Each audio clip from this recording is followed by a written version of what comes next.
Present. Yes. Ms. Lindsay. Yes. President Ewing. Yes, we do have a quorum. All board members are present with the exception of Ms. Fabian, who is asking to participate remotely.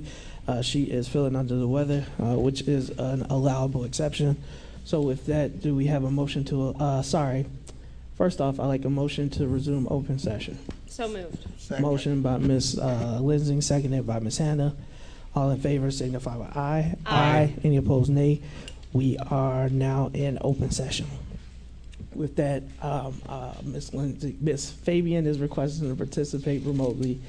Do we have a motion? Motion. Second. Motion by Mr. Riddle, seconded by Ms. Hannah.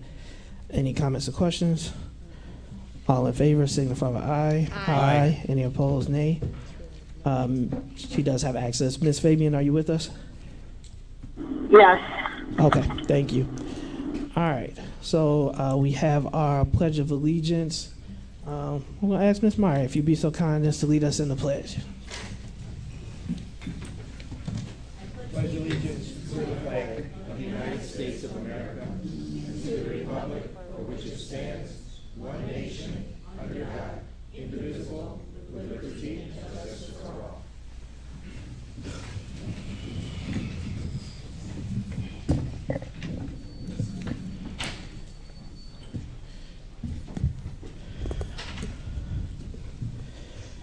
All right, so again, I know I said it a couple weeks ago, but we want to congratulate our new board members who will be sworn in this next Tuesday. So just as a reminder to the community as well as board members that the plan for that meeting is for it to happen at 6 p.m. at 214 Washington. So it will be the first board meeting that takes place at the new administrative offices. So again, the posting will have that information, but just as a reminder, it will be at 214 Washington Street in downtown Waukegan. There is on-site parking, right? And then after 5 p.m., parking is free in downtown Waukegan. But just want to remind the public and the board of that. I do, during my board president report, want to take a moment just to thank the board and Waukegan community for the support over the last 8 years. It has been an absolute honor and a privilege to be able to serve my community in this way. Serving on the school board has been one of the most challenging and rewarding experiences of my life. I remember the night I was sworn in as board president for the first time, and Mr. Vukovic asked me if I had a good insurance. I said, "What do you mean?" He said, "Well, you got to be insane." You were right, Mr. Vukovic. I am a little, I guess, insane, but it is definitely has been an honor. And although we've faced some tough times, including the once-in-a-generation pandemic, in true Waukegan fashion, we have been able to progress and face the obstacles. When I first joined the board, I did so with the hope of making a difference for our students, especially those that often went unheard. I knew the work wouldn't be easy, and it hasn't been. But I have been driven by the belief that our kids deserve the very best. I had hoped that my final few months on the board would be quiet and uneventful, but this is Waukegan, and if there's one thing that I've learned is that calm rarely comes easy here. But I remain proud of the work that we've done and the voices that we have uplifted. There's still a ton of work that needs to be done, and these are not my full remarks, but I did want to just say thank you to my fellow board members, and I appreciate the community and the opportunity that you guys have given me. So we do have, I'm hoping, no other special meetings, but we may need to. The board will need to go back into closed session after this meeting just to try and wrap up some business. It's a race to the finish line. But I did want to take this moment just to say thank you. With that, we now have our student board member report.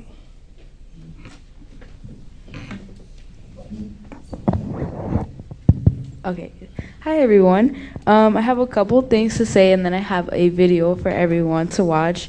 This week, the 24th through the 26th at 7 p.m. is the Addams Family Play. Students and seniors are $8, and adults are $10. And one other key thing is that returning student registration deadline is on April 30th. This Friday is the Civics Fair at Washington campus. I'm not sure what time that starts, but it's in the Dog Pound. April 29th is the orchestra concert. April 30th is a choir concert. May 1st is a band concert. May 2nd is a jazz concert. And May 9th is awards night for ROTC. And this video is a recruitment video for our upcoming marching band season, made by the band directors.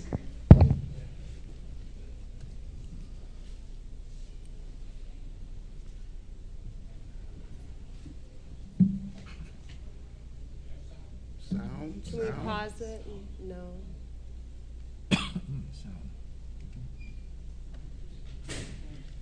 Use your imagination.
And now the spark is gone.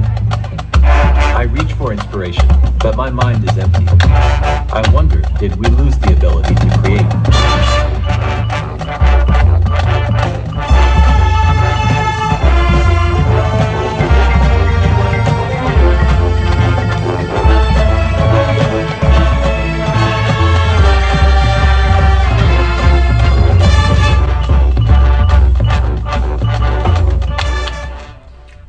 I really love being with friends and like making connections and stuff with them.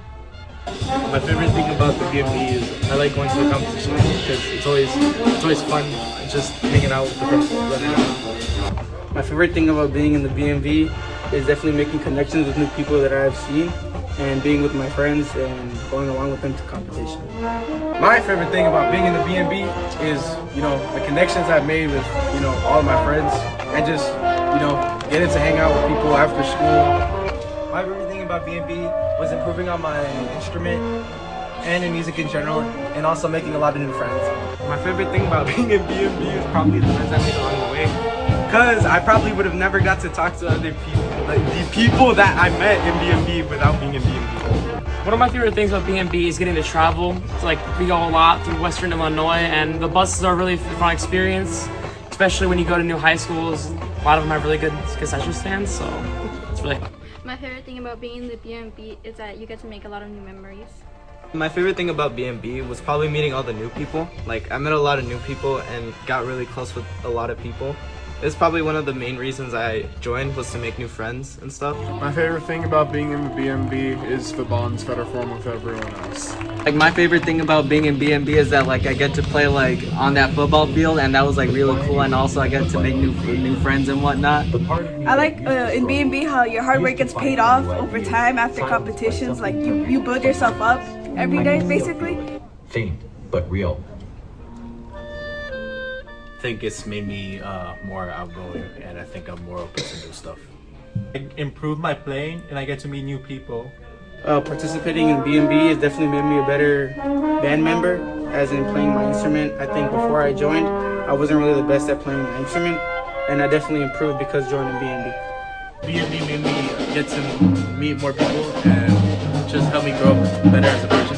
I've gotten to forge new friendships with many people I would have never thought I would have been friends with. And I've also gotten to deepen my knowledge in music.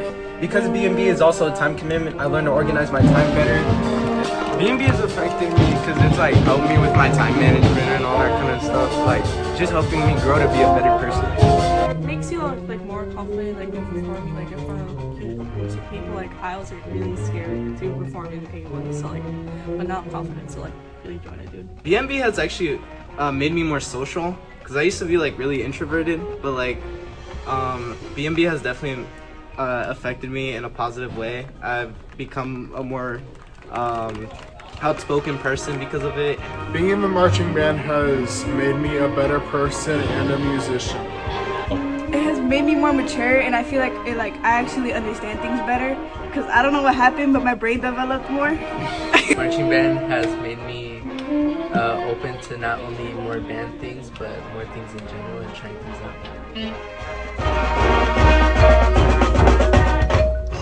If I'm honest, you should probably just do it. It's like, it's only a year. If you don't like it, you could just not do it the next year.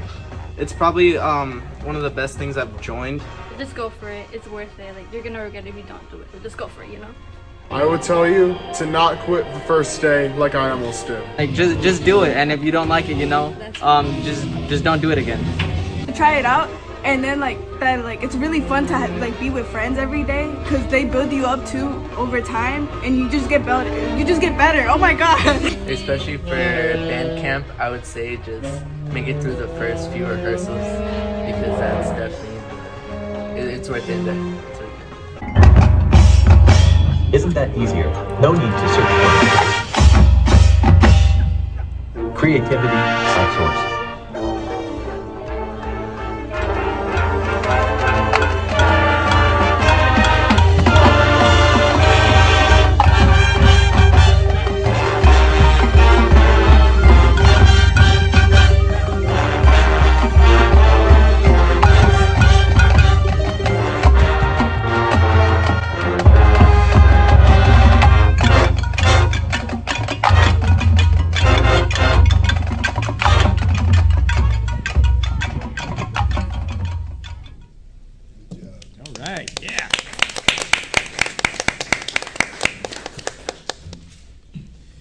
Can I make some comments? Go for it. I love that video because hopefully it takes us back to when we were in high school and we just have all of those fun memories to tie back to and those strong relationships. And to me, this is an example of not only like the band directors pouring love into our students, but students pouring love into each other.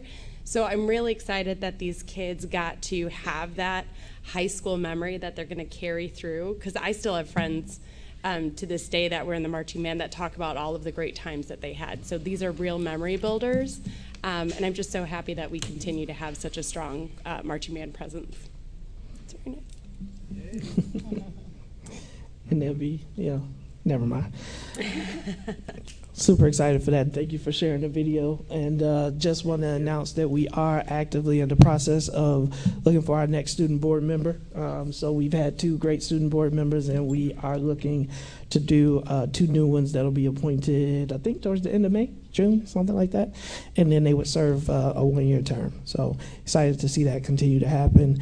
And again, I do thank Board Member Hannah for the idea, the rest of the board for supporting it, and for expanding it to students.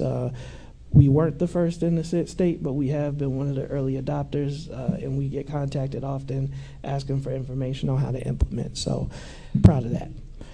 Next up, we have our Greenwood volunteer recognition under our special recognition and presentations. So Board Member Hannah did reach out. It is a volunteer appreciation week, and so she requested to honor a long-term volunteer from our Greenwood Elementary School. And so at this time, I'm going to ask that she read the resolution. I'd really like Mike, I know you're standing up. Yeah. Yeah, I am. And I'd really like Miss Myers to accompany me, please.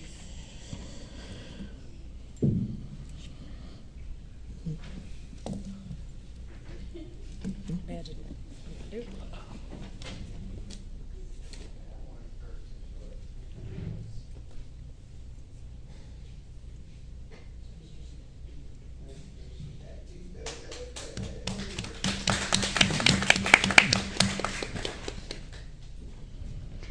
So, Mr. Zabecki, we have a resolution recognizing you for outstanding volunteer service. Whereas School Volunteer Appreciation Week is a time to recognize individuals who generously give of their time and talents to support our schools and students. And whereas Mr. Mark Zabecki has served as a dedicated volunteer at Greenwood Elementary School for 13 years, beginning in a half-day kindergarten classroom when his niece first enrolled, and continuing as a valued and constant presence in the school community. And whereas Mr. Zabecki consistently steps in whenever needed, going above and beyond to support students and staff, earning admiration for his kindness, generosity, and strong work ethic. And whereas his contributions include managing the box top store, assisting in the library, organizing popcorn sales for the PTO, supporting arrival and dismissal, running AV and sound for our musicals, and helping with field trips, office tasks, lunch duty, school-wide incentives, the list goes on and on. If there's something to be done, there's not one thing that Mr. Zabecki has not touched. Whereas Mr. Zabecki has also served as a soccer referee, JAMS sports coach, and field day leader, and has helped connect Greenwood to local leaders and first responders, including organizing the school's annual September 11th tribute. And whereas he is known not only for his tireless service, but also for his humility, working quietly behind the scenes to ensure the success of every event and initiative. Now, therefore, be it resolved that the Board of Education of Waukegan Community Unit School District 60 extends its gratitude and appreciation to Mr. Mark Zabecki for his outstanding volunteer service and lasting impact on Greenwood Elementary School, adopted this 22nd day of May, 2025. Okay. So there you go. Becky.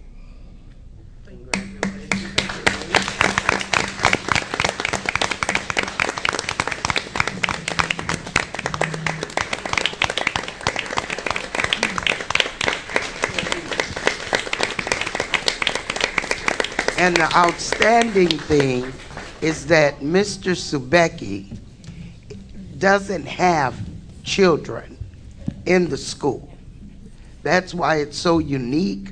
I mean, for him to do what he does simply because he cares about children and just willing to give his time and his heart to our school district. And that's why it's really important for me and Ms. Myers to recognize Mr. Zabecki for what you do. Thank you so much. And just to add to that, Mr. Zabecki does have a full-time job, and so whether when he was working second shift or third shift, he came to school between 3 and 5 days a week. He was like a long-term employee, full-time employee, but he dedicated all of his free time outside of his work to Greenwood Elementary School. So our students, our parents, our staff, the community, you will always hold a special place in our hearts, Mark. And, we already miss you. I know that you have taken on and moved up in your position, and we're proud of all that you've accomplished, but as we say, once an owl, always an owl, and you're always welcome back.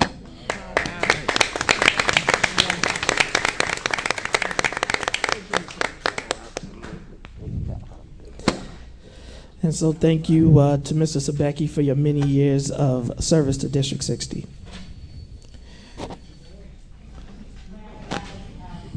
Parent, thank you as well. When my child was at Greenwood, I would often see Mark there. But also as a board, I don't want to miss the opportunity to say that we have several wonderful volunteers in our district. And so if our community can take a look at our social media where we are honoring other volunteers throughout the district, and if people could take the time to acknowledge them as well, that would be amazing. And this is a good opportunity for families to also learn how they can come and volunteer. Thank you, Ms. Fabian. It is next item is 8A, approval of previous closed session minutes. Superintendent. Make a motion that we approve the minutes as presented. Motion by Ms. Hannah. Second. Second by Ms. Lindsay. Any comments or questions on the motion? All in favor signify with aye. Aye. Any opposed, nay? I'm gonna pass. One 'cause I pass. didn't get to read 'em. All right, it's now opportunity for public comment on the screens around you. There will be a timer. Each speaker will get 3 minutes. I'll call your name in the order that they appear on the screen. If you need translation services will be provided for you, and you will get 6 minutes to allow for the translation. This is the opportunity for the public to address the board. It is a one-way dialogue. It's for us to hear your comments. We do ask that you refrain from mentioning student or staff member names in your remarks. We also want to remind all speakers of civility. The first 3 names in order are Ray Vukovic, Jennifer Witherspoon, and Krista Sanchez, in that order.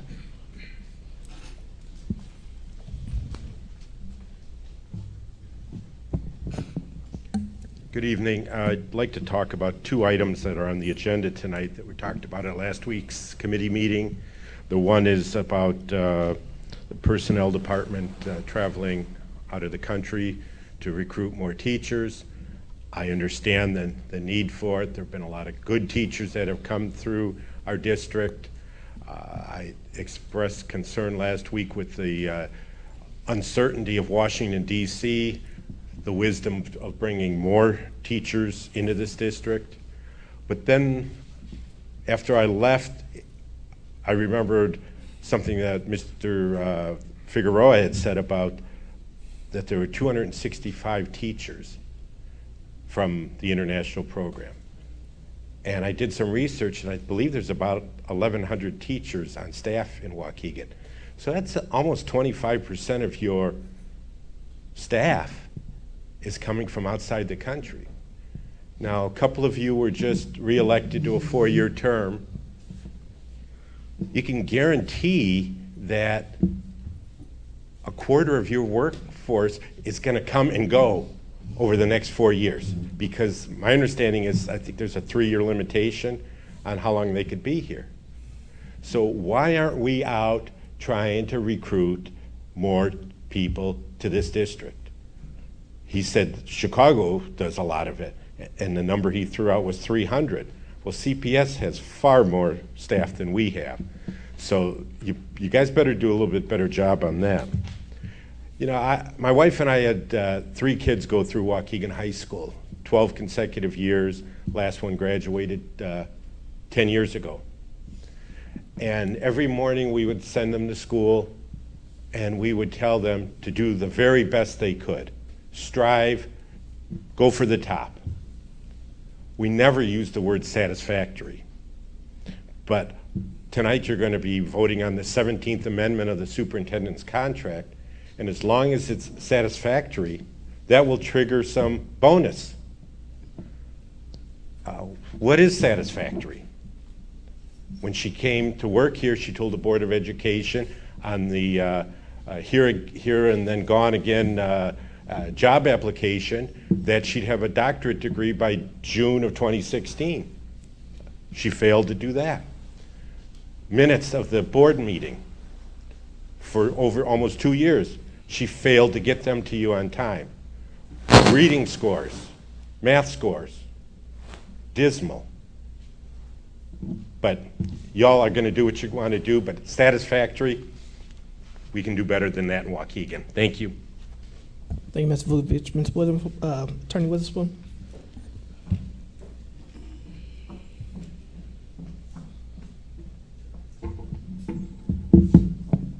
Good evening, Board, distinguished members of the community. I come here, last time I was here, I said I wasn't going to come here anymore, but I'm very upset right now because we have a situation where it's out of control. I received another phone call related to a woman that is stating that she's receiving sexual misconduct from a principal.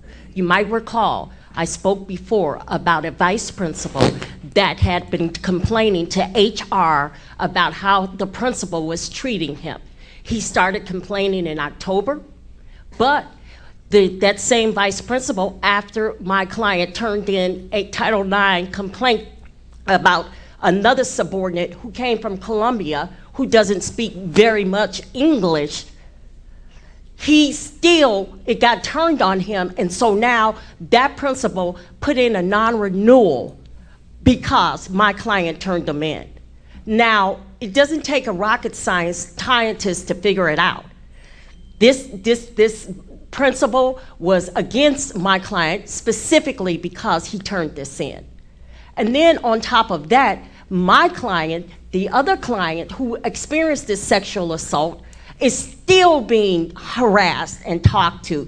This vice principal is still being harassed. Misinformation is being put out there. I don't know if it's the board, I don't know if it's the community, but we need to get this straight. My client did his duty when he first told HR, that is the head of HR, in October of 2024, that he was experiencing harassment from this principal. Then you're going to allow this same principal to put in a non-renewal after finding out he was under investigation for sexual assault to not renew his contract? This is crazy. And then I get a call today from another woman saying another principal is doing the same thing. I don't know what's going on. I don't know if it's your council. I don't know if it's the superintendent, but they're not telling you what's going on. Last time, like I said, I was here. I said I wasn't going to come back, but this is crazy. So we got two principals under investigation or will be under investigation for sexual assault. And one of those two principals, he was allowed to put in a non-renewal for the one that turned him in, even though the one who turned him in had been complaining about this man for months before he turned him in. And you guys are sitting there and you guys don't know any of this? I've been talking to your council about this, asking to go before the board, but she keeps telling me, oh no, well, what was said was the superintendent has to do that. Thank you, Ms. Witherspoon. Ms. Sanchez.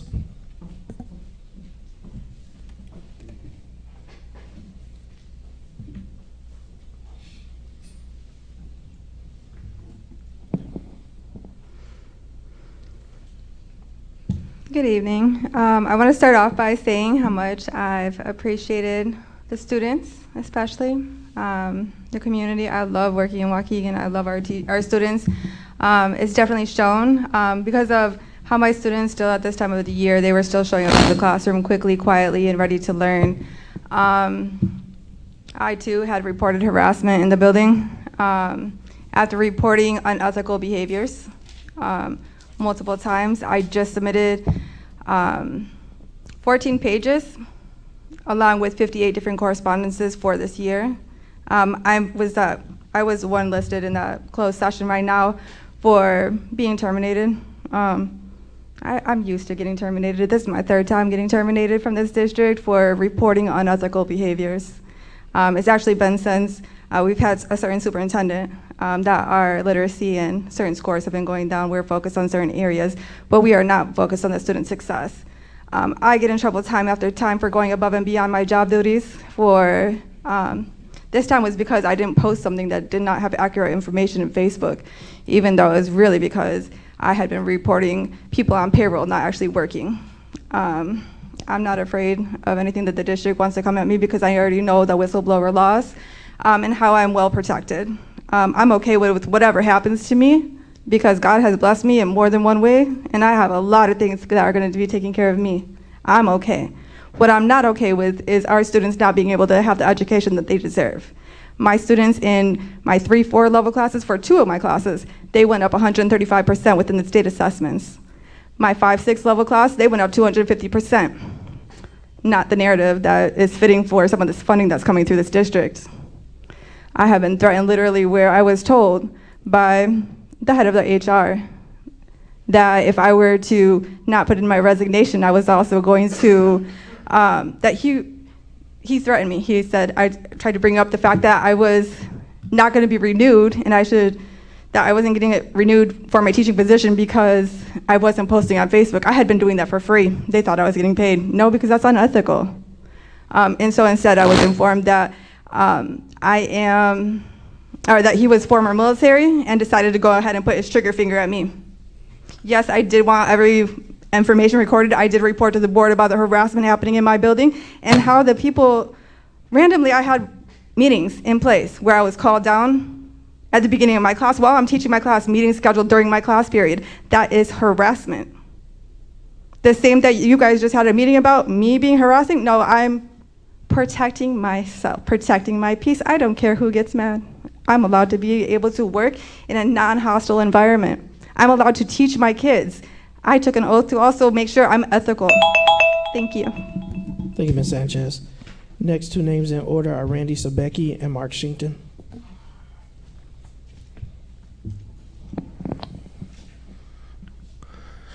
Good evening. For the first thing I want to bring up is these FOIA requests.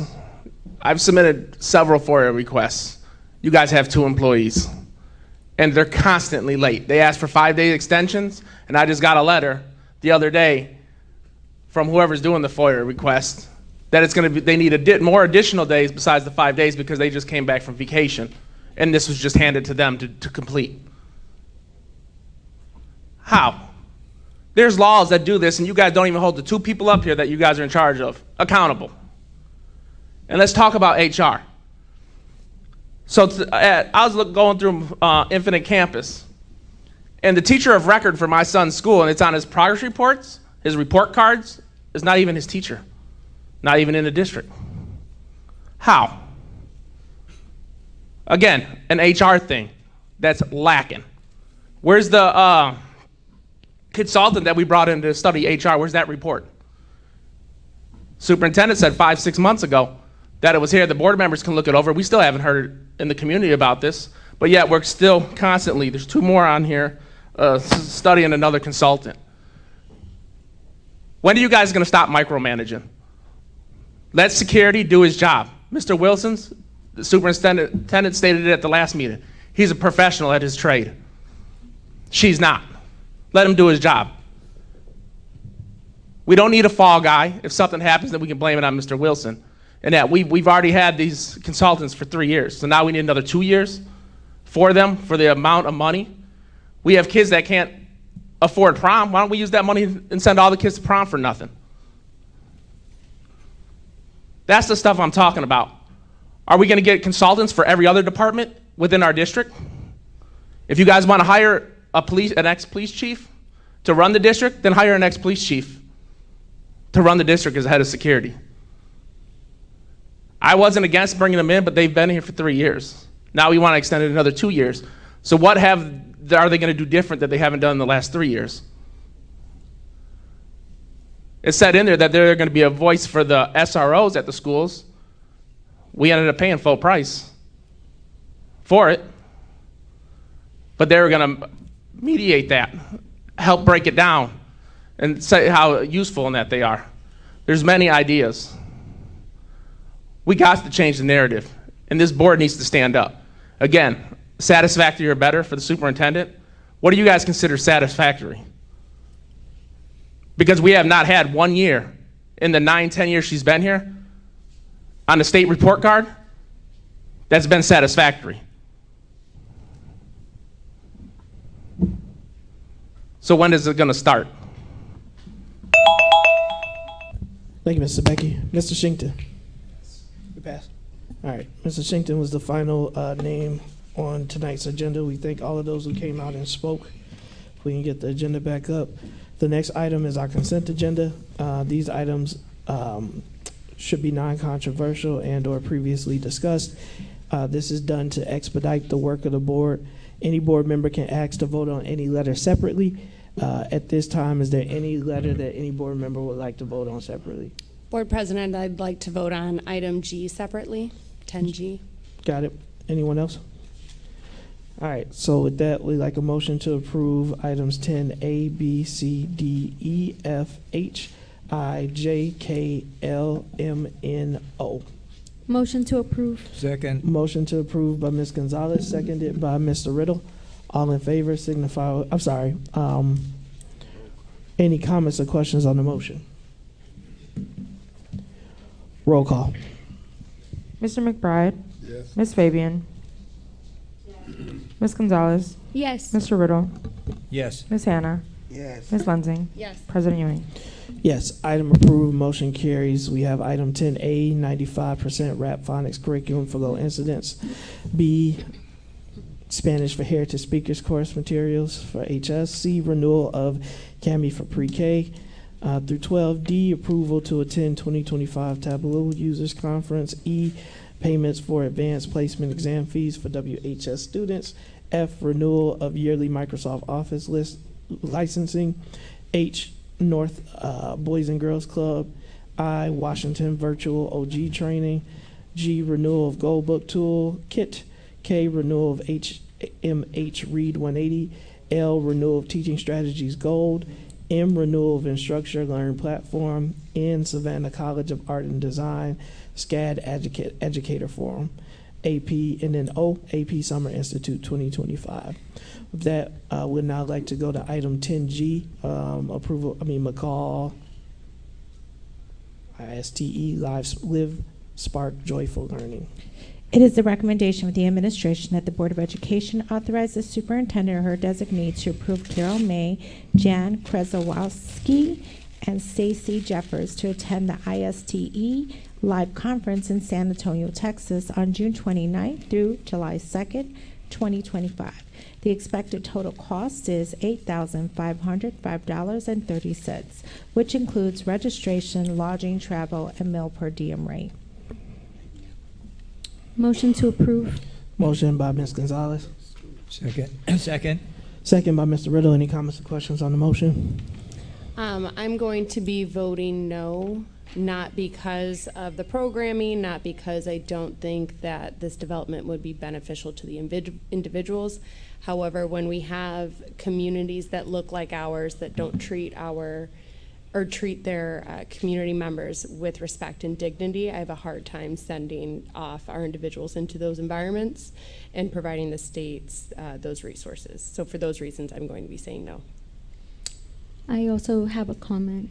Go ahead, Ms. Gonzalez. I just wanted to shout out, obviously I think this one is special because Principal May, Jan Krezowski, hopefully I pronounced that right, and Stacy Jeffers are attending.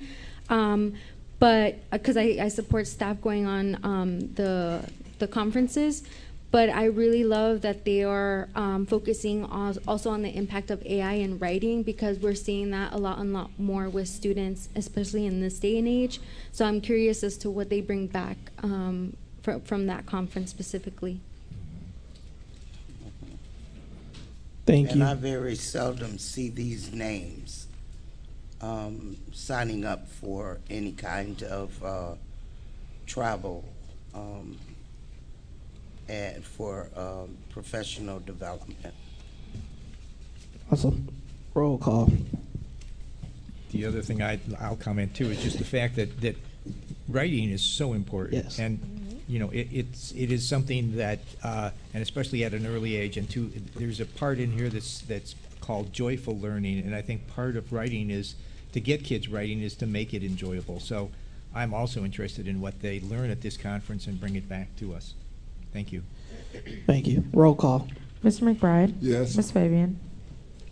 Yes. Ms. Gonzalez? Yes. Mr. Riddle? Yes. Ms. Hannah? Yes. Ms. Lensing? No. President Ewing? Yes, item approved, motion carries. We now have the consent agenda, same thing. I would like to vote on item E separately. Is there any other letters? E that- separately, wait, what F. I'm looking for. All right, so a motion to approve items 11A, B, C, and D. And A, sorry. You want to vote on A separately? Mm-hmm. All right, so a motion to approve items B, C, and D. Motion to approve. Motion by Second. Ms. Gonzalez and second by Mr. Riddle. Any comments or questions on the motion? Roll call. Mr. McBride? Yes. Ms. Fabian? Yes. Ms. Gonzalez? Yes. Mr. Riddle? Yes. Ms. Hannah? Yes. Ms. Lensing? Yes. President Ewing? Yes, item approved, motion carries. Read those for the record. 11B, approval of backflow preventer replacement at multiple schools.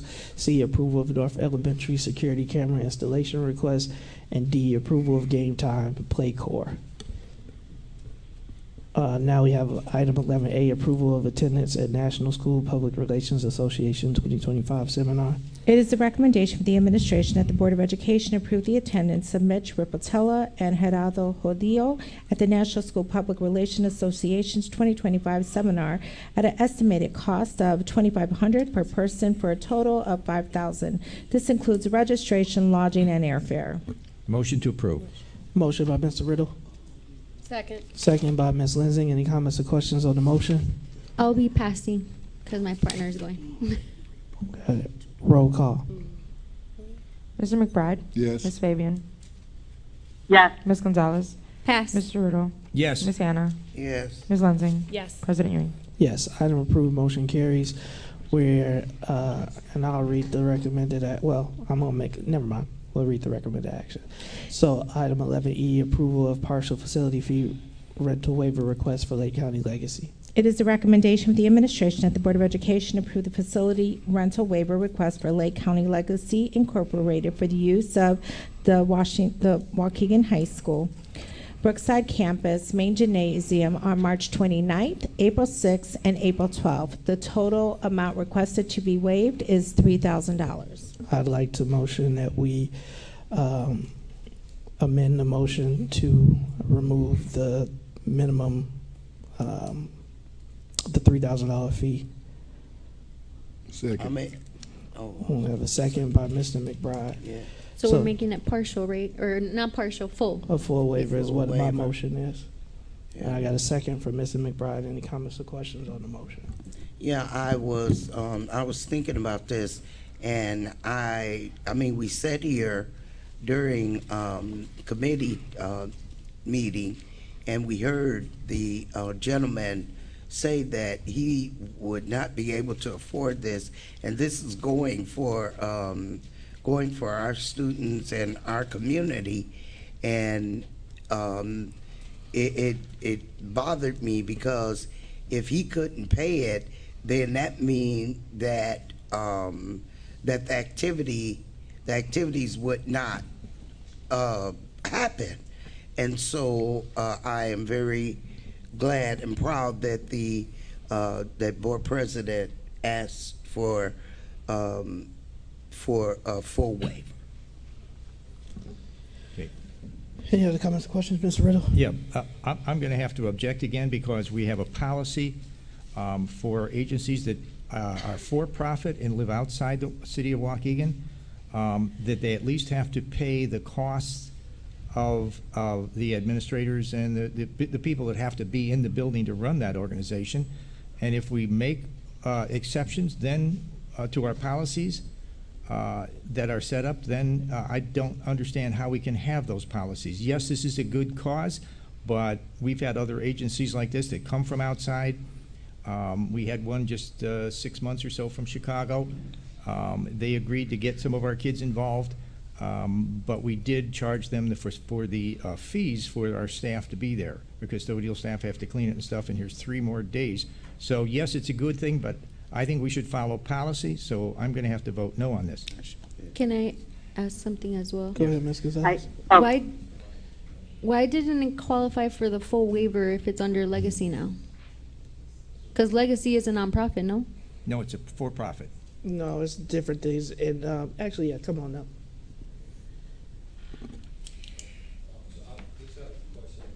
What you were saying, Mr. Riddle? Is Yes. I'm sorry, what was the answer to that? Can you tilt the mic up? It is for-profit. Which is why. Okay, I'm So confusing the- it with a different organization, Yes, right? right, Okay. they both have Legacy Sorry, in my the name. bad. the organization is not outside of Waukegan. I think you mentioned something about being outside of Waukegan. The address I was looking at was outside Waukegan. I was only going by the address that was in our No, document. we operate in Waukegan. It's just Operating in the Waukegan? office. Yes, yes. But sir. the address that was filled out was a Zion address. That's just the office address that I use. That's just like the choir, the Yeah, chorus that's- out of Lindenhurst. I didn't want mail being sent to buildings in Waukegan that I wouldn't be able to receive at. So there's an I office in use Waukegan? There's no physical office. It's literally a home address. Okay, so when the application was filled out, then it was filled out with a postal address that's not in Waukegan. So how can you I say could the have put the Brookside address, company's in but I'm Waukegan not. when it's not? No, he said that, and that's one of the, and I'm sorry to jump in, but this is one of the, because of my experience from banking, and this is what I'll use, because of my experience with Greater Waukegan Development Coalition, what you have are young people who are creating LLCs or businesses and trying to get things up and going to support the community. So as he's already said, if we didn't approve the waiver, he can't raise $3,000, right? So he's using his home address, right? Because that's where he is. But he works, lives. Yes, I know he works for a I mean, not district. works, lives, but he works for the I district understand and will that. operate here.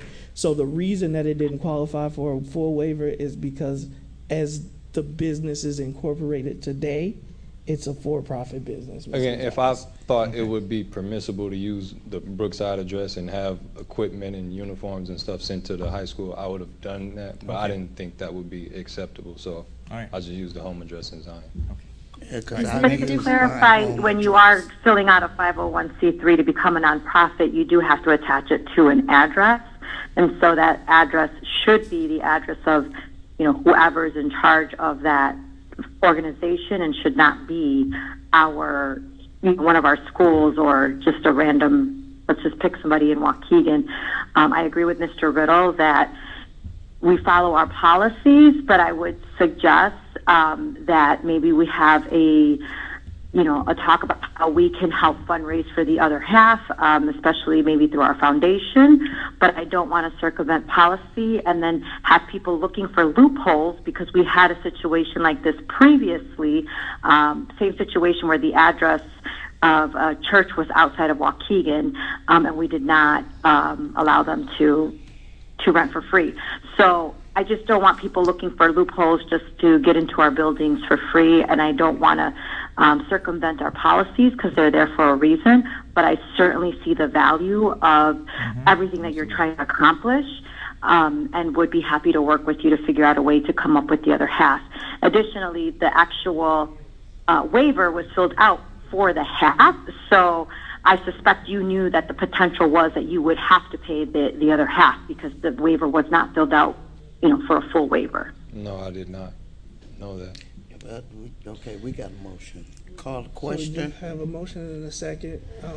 Again, I understand the concern. I think this is one of those where I would encourage the incoming board to review their policy. Absolutely. And, again, this isn't a policy as much as this is the procedure. But yes, we have a motion and a second. Roll call. Mr. McBride? Yes. Ms. Fabian? Yes. Ms. Gonzalez? Pass. Sorry, Mr. French. Mr. Riddle? No.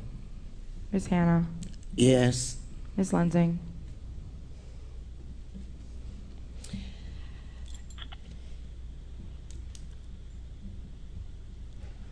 Policy is there for a reason, and I agree it needs to be addressed, because situations like this, there should be a caveat or a carve out. So because this is the current policy that the board previously agreed to, I'm going to hold that standard in that line. If for some reason it doesn't pass through the board, I am more than happy to contribute to whatever efforts to get to the 3,000. But we need to review the policy before we can start approving those things from my perspective. So no, sorry. President Ewing? Sorry. Yes. We got 1, 2, 3, 4. It passed. It passed. I had 4. Can you amend mine to a no? I was looking at the wrong It's document. already called. It was already called, Ms. Fabian. So with the new board, you can do a motion to reconsider? You said do it now? Yeah. If you want to have a strict, for now, Mr. French, it has passed, but we may have a motion to reconsider, which may mean that it's a no. So we attempt it, but if you want to grab a seat and kind of wait it out, as soon as Ms. Vanderbroek reviews, we'll go back. Item 11F, approval of basic SRO training request. It is the recommendation of the administration that the Board of Education approve the educational safety specialist Todd Smith to attend the basic SRO training course, which will be held June 22nd, 28th, 2025 in Savannah, Georgia. The estimated cost is $3,000, which includes registration fees, travel, lodging, and meal per diem. Motion to approve. Motion by Mr. Riddle, seconded by Mr. McBride. Any comments or questions on the motion? I am going to be voting no on this. Safety is the #1 priority in our schools. I think we've gotten better about including in the conversation of safety the broader perspective of making sure needs are met and we have resources to provide our kids outside of consequences for when things do escalate. My concern here is that, the first 2 days are geared toward SROs, and this is not an SRO going, right? It's one of our climate culture staff specialists. ESS. Yeah. ESS, my apologies, educational safety specialist. So I get how they could be understood as intertwined, but I can't support this because of the SRO connection. I also wanted to comment, echoing Ms. Lansing. This has been really hard to think about, and it's probably been one of the biggest challenges as part of my tenure on the board these past 4 years, because I've been pretty outspoken that I'm not a fan of the SRO program, but I do think that safety interventions need to increase for our students and our staff, actually. But I agree that because it's not an SRO going, that it doesn't really make sense, and we're also considering the consulting agreement. And I think when we think about safety, these issues need to be, the more solutions that we create at home and learn from one another at home, the more beneficial the outcomes could be, in my mind. So. Awesome. All right. We got Ms. Hannah, did you have a comment? Just that you all don't. There is a reason why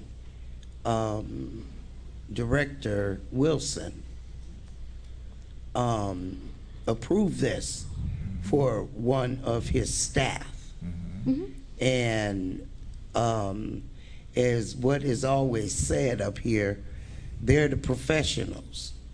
And so now we are going to impede professional development. And actually it's one of the newer ESSs that's coming on board. And all of the professional development, I would think that the individual is going to receive is going to be beneficial for students and staff. So, yeah, that's my comment. Thank you. Thank you, Ms. Hannah. I think I agree with just what you said. Roll call. Mr. McBride? Yes. Ms. Fabian? Yes. Ms. Gonzalez? Respectfully, no. Mr. Riddle? Yes. Ms. Hannah? Yes. Ms. Lansing? No. President Ewing? Yes. Item approved. Motion carries. And then I'm sorry, I need to make a formal motion to reconsider item 11E. We have a motion. Do we have a second? A second. Second by Mr. Riddle. Any comments or questions on the motion? So we're What's your basis for the reconsideration? Sorry, it's sounding kind of muffled. I just wanted to make sure that my vote was clarified to a no. So we have a motion and a second. She was on the prevailing side, so she can make a motion to reconsider. Huh? Yeah. It was 4-2. One pass. One pass. Anita, Carolina, Brandon, and Jeff were yeses in the affirmative. So it passed. She was on the affirmative side, so she is doing a motion to reconsider, which she's allowed to do. We have a second from Mr. Riddle, but the step is that just bringing the item back up?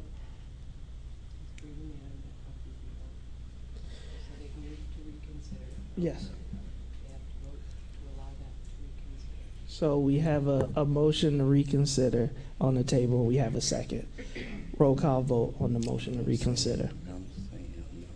Mr. McBride? Yes. No. Yes, you want to reconsider it? Oh, the motion to reconsider? Yes. The motion is to reconsider, right? Right. So Just to redo it. You have Just to to say redo yes it. if you want to reconsider and no if you don't want to reconsider? Right. Let me ask this question, then, make sure I understand what's going on. I'm in favor of whatever we can So do to you help the say young no. man. So if it's no, that's what it be. No, I know I can't tell them how to vote. No, I'm no, just you making can't tell them me how to vote. understand. Let me. Wait a This, minute, this hold on, motion. hold on. Just- If you don't want no honesty here, don't say that. Because No. I made myself clear, I wanted to vote the right way to help the young man. And if she clarifying to help me out with that, there's no reason to challenge her on that. Thank you, Mr. McBride. What I would like to do is to clarify what the motion itself is right now, which is you've had a motion to allow a reconsideration. So this vote is, are you going to allow the reconsideration? That's not my Once- point. That's not my point, Kathy. My point is, I don't think it's fair for you to tell me not what to do when she's being honest in her request to help me out. Your That's all comment that is recognized. All right. Okay. If the motion to reconsider is allowed, then you can revote the issue. If you say no, it doesn't bring it up again. And then, so yes or no, it's up to you. My apologies for the confusion. President Ewing? No, I mean, Jeff still has to vote. President Ewing? So again, I am really confused because I'm confused. No, I'm being so honest let me with you. clarify. Yes, let's clarify what the votes mean. Carolina voted yes. She believes that she should, well, not believe, she's saying she wanted to vote no. So right now, she is asking for a motion to reconsider that vote. If we approve the motion to reconsider that vote, then we can take another motion and then we would all have to vote on it again. If we vote no, then it cannot be reconsidered. It fails and we move on to the next agenda item. Would I be, I'm sorry. Go ahead, go ahead, Ms. Jackson. Would I be revising the original? Correct. If vote? this fails, you have to go back Correct, and we okay. would, yes. Go ahead. So no. Okay. Ms. Fabian? No. Sorry, yes. Oh my goodness. Ms. Gonzalez? No, it's signed, sealed, delivered. Signed, sealed, delivered. Mr. Riddle? Yes. Ms. Hannah? No. Ms. Lansing? No. President Ewing? Okay. No. So motion fails. And the original vote stands. Item, So for clarity It passes. purposes, can we Explain restate? to what happened. Not Because about there's the commotion, so I just reconsideration. want to make The sure. motion to reconsider failed. It wasn't allowed, which means the original vote stands and the original motion passed. which means that it is for a full waiver. Correct. Okay. All right. Item 12A, approval of the safety and security consultant agreement renewal. It is the recommendation of the administration that the Board of Education approve the Safety and Security Consultant Agreement renewal with R.J. Harris and Associates through June 30th, 2025. The estimated annual cost for the extension is $90,000. Motion to approve. Second. Motion by Mr. Riddle, seconded by Mr. McBride. Any comments or questions on the motion? I have a question. Are we able to add further commentary as it was brought up during public comment? One of the specific comments brought up was with regard to negotiating the SRO costing. Are we able to elaborate on some of those cost savings? Well, I don't know if the cost savings, if you said we already had to pay full price, to provide context, and this is 100% a Board of Education thing, which is transparent. It was negotiated, if you remember, Mrs. Sabecki, that they would lock in that price for 3 years. The board then voted for a 1-year extension. And then when that extension came up, the current administration, Mayor Taylor, put on the table $350,000. So the original 3-year extension that would have locked the board in for 3 years at $75,000 per SRO was agreed to through conversations and in consultation with R.J. Harris and Associates. So that did provide a little bit of context, and then we are, because that was an annual renewal, are going into negotiations again. And unlike last year, we would want to start off the year, one, with the Board of Education knowing what the budgeted amount would be, and number two, with the SROs, if that's what the board chooses, to be in place at the start of the school year. Whereas last year, we started the school year without the SROs because the negotiations extended beyond the summer into the start of the school year. So was there additional commentary that you wanted me to provide, Ms. Lindsay? Or the administration? I don't even know. Yeah, are there other aspects that the administration could highlight for the public? Yes, Mr. Moulton?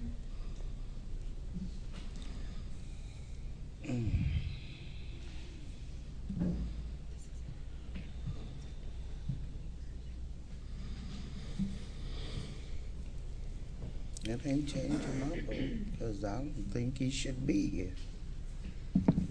Good evening, members of the board, staff, community, superintendent. We did highlight some items last week at the Operational Services Committee meeting. We did want to bring to light some additional items. Now, this is not all-inclusive, but it does highlight some of the support that R.J. Harris and Associates has provided the district. Gang awareness training, as well as crossing guard training and mutual respect training. Some of these trainings we want to expand to other work groups within the district. We've done building vulnerability assessments and provided recommendations to the Board of Education. We've also reviewed those recommendations with our school principals, our safety administration, as well as our operations administration. We've also done traffic control assessments and studies, and they've supported with discussions with the Waukegan Police Department about ways to enhance and improve that, as well as training for our staff.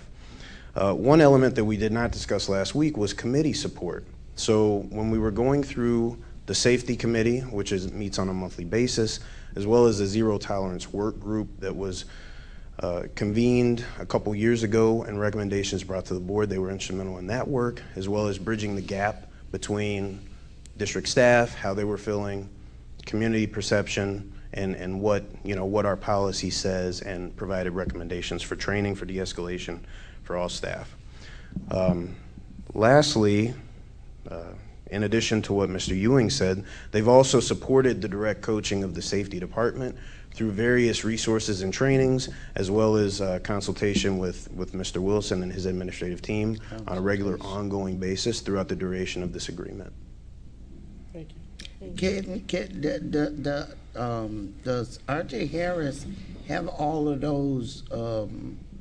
those various credentials to evident his knowledge as a consultant in all of those areas? So, Ms. Hannah, Chief Wayne Walls, who works for R.J. Harris and Associates, has those credentials. I talked with him. I asked about R.J. Harris. So R.J. Harris and Associates is the firm we're contracting with, but they provide us with consultants within their firm to provide this support. Chief Wayne Walls is one of them, as well as other individuals that provided, for example, the mutual respect training, the crossing guard training, etc. Excuse me, Deputy. I'm just asking the question. Okay, I'm asking the question, sir, about the credentials to be able, or that if he has all of those credentials to say that his expertise is qualified to do that. That's what I'm asking. I asked Mr. Moulton, please. But I can speak. I'm a board member also. But go ahead, Mr. Moulton. So yes, Ms. Hannah, he and his sub-consultants have those credentials. They have the those, okay. And so the board can see those Microphone. credentials? What credentials are you speaking to? I'm speaking of all of the credentials that would evident that he has the expertise to perform all of those consulting tasks that was named. That's all I'm asking. So outside of I mean, I got credentials for all of the seminars, workshops, PD, all of that I have. so outside of does he have educational those? degree? Pardon me? Outside of Yeah, education? outside of educational, but I got educational degrees too. So you can be a consultant. Yeah, I know, but I just want the right information to be disseminated. Right, and I want you the to staff. get your information. That's why I want to make sure that it's clear what you're asking for when you say credentials. Because I'm just saying because there is possibly an unknown track record of R.J. Harris Can I, and other entities can I provide a that little I context? know of. So current clients, Baker Hughes, Baxter, BGE, Blue Chip, City of North Chicago, City of Waukegan, ComEd, Consumers Credit Union, Exelon, Metra, United Conveyor Corporation, Waukegan Police Department, Illini Care Health, Is he Lake still there County now? State's Attorney's Is he Office. Is he still there now? I don't think there's a bunch of them that he's not there anymore. Yes, at least also- 12 of these. So, He But also worked it's with a- Zion School District. It's a lot of. well, I think let's hear from the rest of the board, and then we'll call the question. Go ahead, Ms. Gonzalez. I think this would maybe help for my clarity. Can you, maybe superintendent or board members or Mr. Moulton, clarify that Mr. Harris, the one who did our, compensation study was one of them, but the trainings and all of that, he owns this company, right? He's part owner? He owns the company, yes. And then he has contracted Chief Walls, and Chief Walls is the one that's gonna do all the training and the safety studies and all that stuff? Or Yes. where does he come in, I think, is So what? RJ Harris is the umbrella company. Right. And then he has employees that work for him. Chief Wallace works for RJ Harris and As a contractor. Associates. Okay. Okay. And they lead the trainings together, though, right? A lot of them. They do, a majority of them, Okay. as well as some other individuals that are on their consulting team. So what's the training? What kind of training does he have? Okay. I think that can be provided helps. if Ms. Hannah wants the additional information. But are there any other questions from the rest of the board? Roll call. Oh, sorry, Ms. Leslie, did you have one? I wanted to give some commentary because I know during the operations meeting, I had some questions or concerns. And the supplemental information has been helpful for me, sorry about the microphone, has been helpful for me to understand because a lot of those components are, and it even says so in the item. Can we just make sure we're on 12A? Oh, it is. Okay, perfect. About the community relationships. And Mr. Moulton, you had brought up, collaboration with the city's office, with the mayor, collaboration with the, my brain is blanking, with the police department, right? I sit in on board reprimands with students, and some of the elements that come up, I can see the result of those conversations of having those strong ties and having information to some aspects that the police department has that maybe Director Wilson doesn't directly have that knowledge for. and it means keeping kids safe, especially in one that I had recently. And so I think, you know, whether we go SROs or not, that amount was a pretty substantial amount. But for me, seeing the impact of how we can keep our kids safe just with local violence and local happenings, that to me is going to propel why I say yes to this. Thank you, Ms. Lindsay. Ms. Fabian? And then can I also add some clarification? Yes, ma'am. Go ahead. Sorry. So a couple of things, because I unfortunately was unable to attend the conversation last week. But to clarify, consulting agencies, often it's a common practice to obviously hire out those that are certified to do the work, but also just understanding the role of when you're in a high position of leadership, of having somebody to help with your professional development and having somebody to be able to talk with outside of your agency so that you're not having any blind spots is extremely crucial. And this is common practice, not just here in Waukegan, but or even just in school districts, but you see it in politics, you see it in business. And so for me, I understand the higher you go, you're going to need to be reaching out more and more to ensure that you are constantly growing, because there isn't somebody, you know, directly above you able to do that for you. So I fully believe in not just professional development, but the safety of our students, and anything that we can do in order to ensure that we are completely up to date and that we are consistent and that we're looking at national and local trends to assure that we have the best staff and the best competent staff that can do the work and have that support. I'm all for. And that's why I will be voting yes. Thank you, Ms. Fabian. Roll call. Yes. Ms. Fabian? Yes. Ms. Gonzalez? Reluctantly, yes. Mr. Riddle? Yes. Ms. Hannah? No. Ms. Lindsay? Yes, for the reasons I spoke on. President Ewing? Yes, item approved, motion carries. We are at item B, 12B, approval of food service program audit and feasibility study. It is the recommendation of the administration that the Board of Education approve the food service program audit feasibility study conducted by Walker Quality Services. The feasibility study plus reimbursable expenses and contingency in the estimated total of $11,600.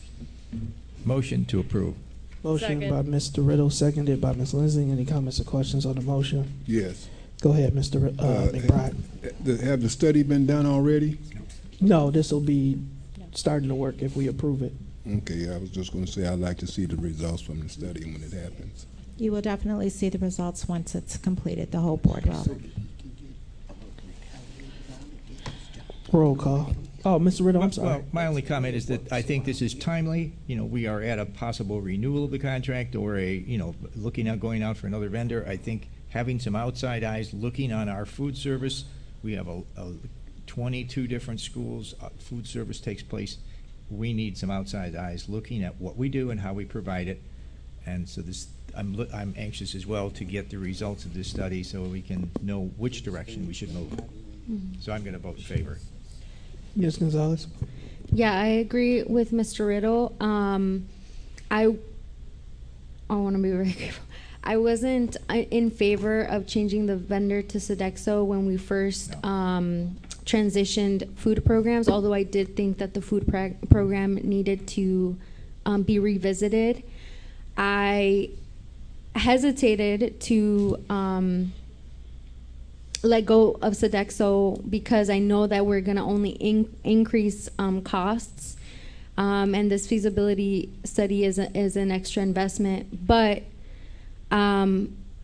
I think we're really lucky in Illinois to have a lot of farms around us. I think there's other ways that we could better understand the food landscape.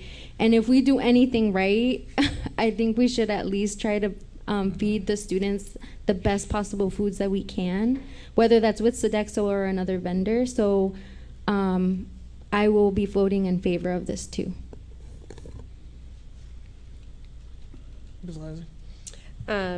So I'm not gonna lie, the jump from the the roughly 5,000 number to the 11 was a bit shocking at first, but to Ms. Gonzalez's point, this is the biggest investment we can have in our kids. We need to be putting good things into their body so that they can be healthy, so that they build lifelong habits. And we need to also make sure that they're eating the food, right? So I want to make sure that whomever we go with is an entity that really listens to what our kids eat, because if they like spicy food, I don't care if they're in 3rd grade, give them the spicy food, they'll eat it, right? Whereas just seeing the amount of food that has been thrown away is very alarming and not going into our kids. And they need to start the day off right. So real hot breakfasts need to be available for elementary school students, and healthy, sustainable items throughout. So while it is a larger jump that I wasn't quite expecting, I do think it's going to be a worthwhile investment. Thank you. Board President? Go ahead, Mr. I know, Riddle. just a pertinent comment about a board and public that we're all interested in providing the best food for our students, correct? Yeah. There is a film available to watch for free this Saturday, April 26th at 10:30 at Three Brothers Theater on Genesee Street. This is a film called Cafeteria Man, and it is a documentary about a person who worked at this Baltimore public schools to bring nutritious food options to their schools. So if you're available, you might want to go and see this. You know, it's being staged. There's a group behind this trying to get this film into our city. So it's being staged at Three Brothers this Saturday at 10:30, and it is free. Cafeteria Man, learning about the Baltimore public schools and how they were able to bring nutritious food to their schools. Thank you, and I appreciate that. Yeah, Yes. that's right. You know what? Well, I do need to say what I need to say here. I was just thinking that what Mr. Riddle was saying, and my mind was thinking the same way. If you really wanted to know what's really going on as far as children eating, you would have somebody go to 3 different schools and do observation, and you could actually see what's really going on. I haven't been over here at Brookside, but I'm at Zion, and what I see at Zion, I love it. I mean, you can't beat it. I see it every day, and and the kids are not complaining. They're sitting down eating because they got a variety of selections to pick from. So, you know, that was just my thought when you said that. But anyway, moving right along, I already voted yes. Well, you didn't vote yet. We didn't vote. Roll call. Mr. McBride? Yes. Ms. Fabian? This is something we've been asking for, yes. Mrs. Gonzalez? Yes. Mr. Riddle? Yes. Ms. Hannah? Yes. Ms. Lensing? Yes. President Ewing? Yes, item approved, motion carries. All right. Item 13A, renewal of, and this is, like I said, I got one more meeting, y'all. My goal from this point is to be done by 9 p.m., and that's going into closed session. So I'm just putting that out there if y'all want to do anything for me. All right. Item 13A, approval of treasurer appointments and surety bonds renewal, processing, and payment. Ohio Casualty Insurance, respectively. It is the recommendation of the Superintendent that the Board of Education appoint Ms. Gwendolyn Polk as the district's treasurer for 2 years, beginning July 1st, 2025, and ending June 30th, 2027. I make a motion. Second. Motion by Ms. Hannah, seconded by Ms. Lindley. Any comments or questions on the motion? Yeah, I just don't. Go ahead. When we look at the motion as compared to the title, the motion is just for the renewal of the treasurer appointment. At this time, it is not for the renewal of the payment. Just wanted to make that clear. That will come at a later date, correct, Ms. Polk? Thank you. Said it before and I'll say it again. You know, and I know I don't like to pick on people, but it has been an absolute honor to work with Ms. Polk. I appreciate her professionalism and the guidance in which she's given the board. I say it all the time. In my position as board president, I get to talk to board presidents and boards from throughout the state of Illinois. And our districts, and I know we talk about District 60, but there are districts around us that are really, really hurting, even in what you consider to be some affluent districts. And so I appreciate that Ms. Polk has always been one of the people that she may not just say no outright, she'll say, well, Board President, I can do whatever you tell me to do. But well, whatever the board says is what we'll do. And so I appreciate the way that she has always helped to steer us. She'll work with me if I say, can you find it? We try and find it. We try and take care of things to make sure that our students are taken care of, like parking lots, like $30 million that we set aside before COVID funds to make sure that we were making the necessary physical improvements to our buildings. The largest teacher raise in District 60 history that we were able to navigate and give, along with all of the other things that we've been able to achieve. And as Ms. Hannah has stated, it's come on the backs of some very hard times, but appreciate the stewardship from the administration, and particularly Ms. Polk's department and finance. So thank you, and I gladly will support the extension. And I just want to say, when I talk to Ms. Polk, she always say, well, whatever the board want to do, it ain't up to me. And then she say, but I'm going to tell you if whatever you do, it's going to hurt you, it's not going to hurt you. And that's the part I appreciate. You're not going to let us sink. Thank you. But this is a treasury bond. We're just extending it. We're not saying we're hiring Ms. Polk for. It's her role as a treasurer. It's her role as a treasurer. So yes. But that's what I'm saying. And But so we wouldn't be reappointing the treasurer. I absolutely agree with everything that's been said about Ms. Polk, though. Yes. Roll call. Mr. McBride? Yes. Ms. Fabian? Absolutely. Ms. Gonzalez? Yes. Mr. Riddle? Yes. Ms. Hannah? Yes. Ms. Lensing? Yes. President Ewing? Yes, item approved, motion carries. Item B, approval of human resources recruitment travel authorization. It is a recommendation that the Board of Education authorize the travel of the Human Resource Department and other related district staff for the purpose of recruiting teachers for bilingual, diverse learners, math, science, and other hard-to-fill vacancies in a variety of job markets to include but not limit to Mexico, Puerto Rico, HBCUs, and others, as a new recruitment opportunity arises in support of a successful recruitment effort. The total cost is $30,000.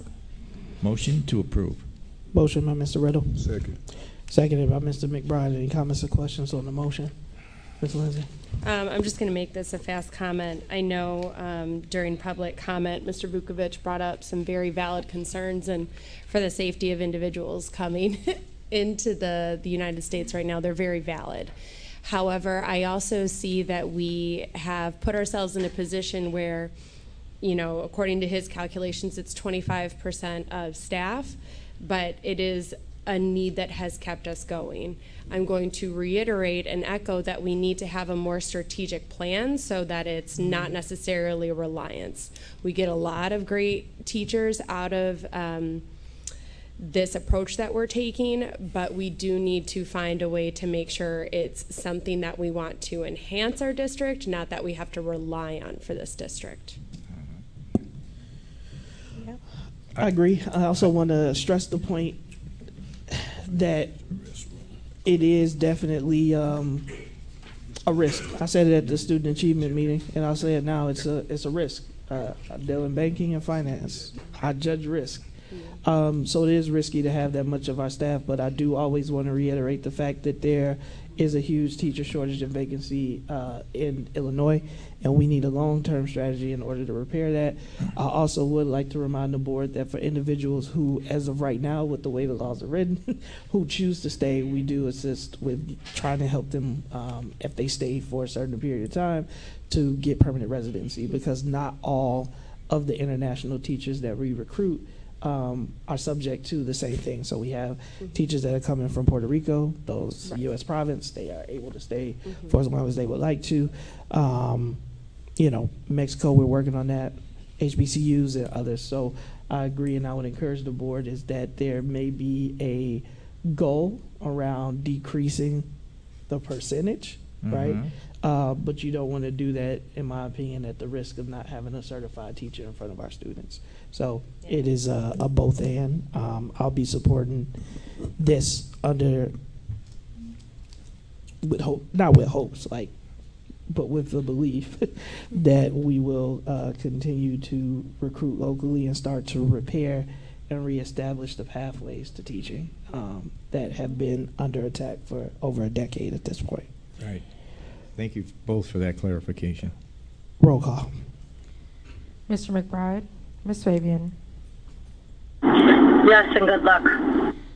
Ms. Gonzalez, Yes. Mr. Riddle, Yes. Ms. Hannah,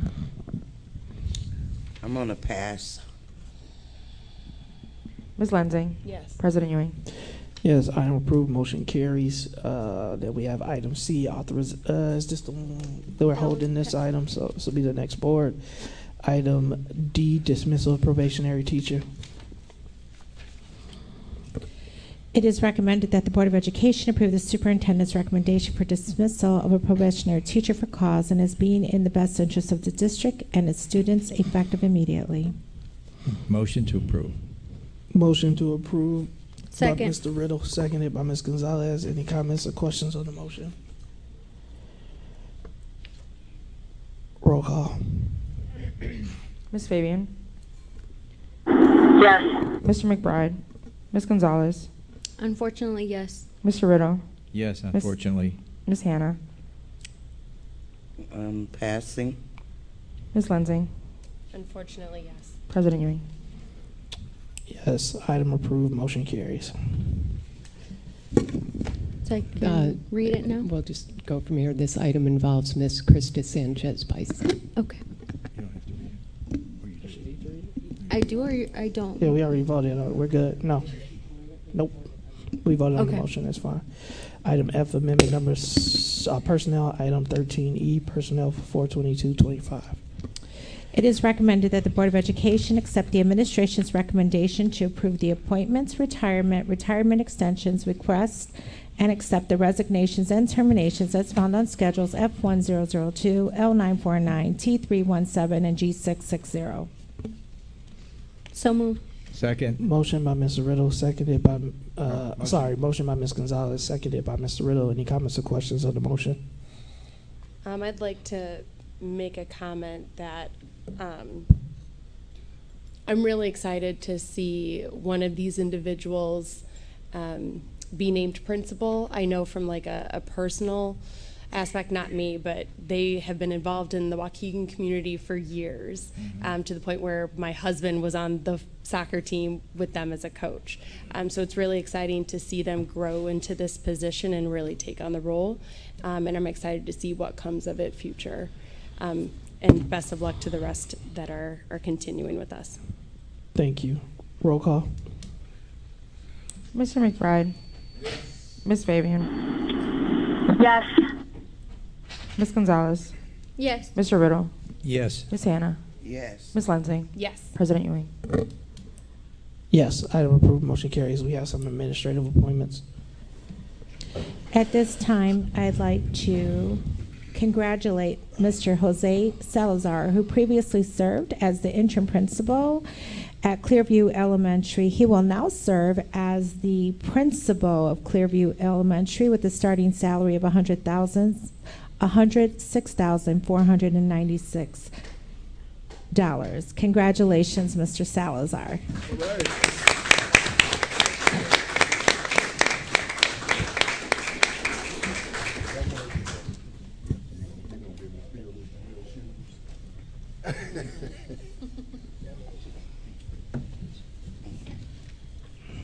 Congratulations.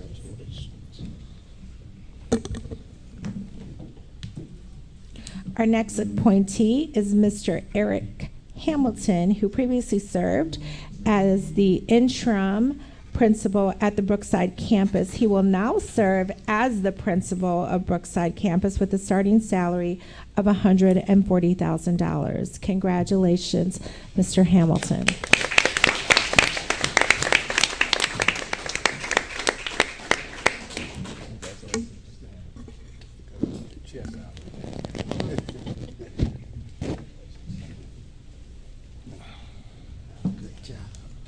Congratulations. Oh, thank you. Our next appointee will be Mr. Timothy Briner, who previously served as the interim director of maintenance and operation. He will now serve as the director of maintenance and operations with a starting salary of $146,016. Congratulations, Mr. Briner.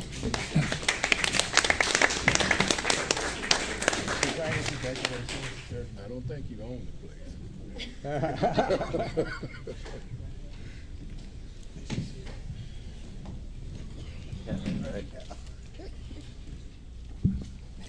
Congratulations.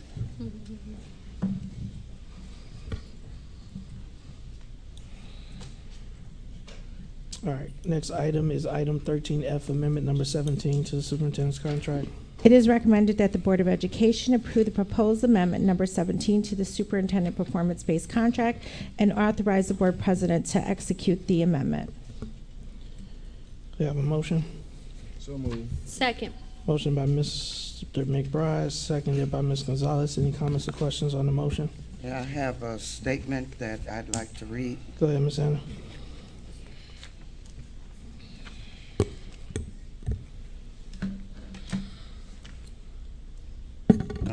April 22nd, 2025.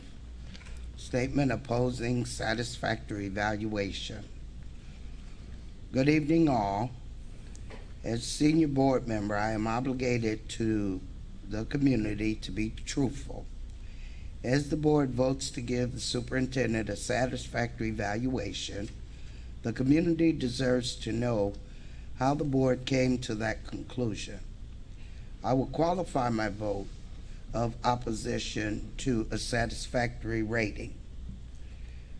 The evaluation didn't take into consideration, number one, failing student academic performance over the past 7 years, currently 16%, or 2,167 students out of 13,546 students are doing okay in reading, and 10%, or 1,355 students, doing okay in math.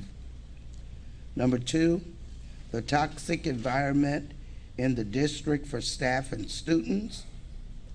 We have had fights in the hallway with staff during the school day. The climate of the district is not a pleasant workplace, and it is not conducive to the learning for our students. The low morale of the district staff and students is unbelievable. The large staff turnover in the last 6 to 7 years. We were told it was okay to lose over 1,100 staff members between 2017 and 2021 if they were not quality staff. The number is much higher in 2025. This number includes teachers, support staff, custodians, administrators, and substitute teachers. The lack of effective communication and collaboration within the district to make decisions. Number 5, the lack of accountability for the increased number of lawsuits, grievances from the union, untimely information coming to the board. Number 6, the overspending of the 24-25 budget that ended with a deficit in the education fund. There hasn't been a deficit since in the early 2000s. Number 7, the disparity in inconsistent discipline incidents. The majority of the negative discipline is only involving African American staff at all levels. Number 8, the refusal to bring retired educators back to the district instead of recruiting international teachers. Number 9, the negative perception of the school district within the community and through among the taxpayers.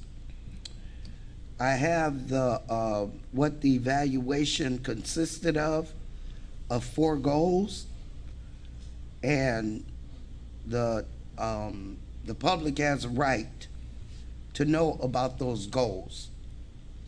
25% of students in 1st to 12th grade will participate in tutoring and extracurricular activity.